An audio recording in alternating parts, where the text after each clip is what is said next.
UPI payment आता महाग होणार का?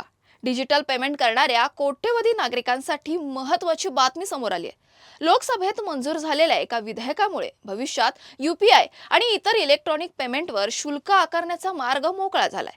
कर आकारणी आणि इतर कायदे सुधारणा विधेयक 2026 अंतर्गत सरकारला अधिसूचित डिजिटल पेमेंट पद्धतीवर मर्चंट डिस्काउंट रेट म्हणजेच एमडीआर लागू करण्याचा अधिकार मिळणार आहे.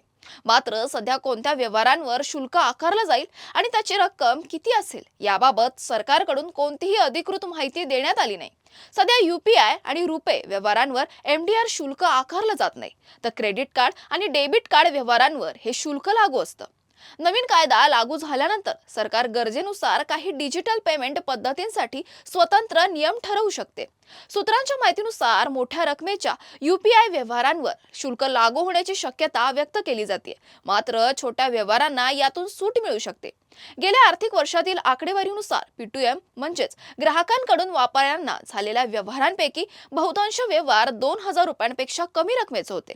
दरम्यान शुल्क लागू झाल्यास त्याचा थेट भार ग्राहकांवर पडणार नसला तरी व्यापारी हा खर्च ग्राहकांकडून वसूल करण्याची शक्यता नाकारता येत नाही.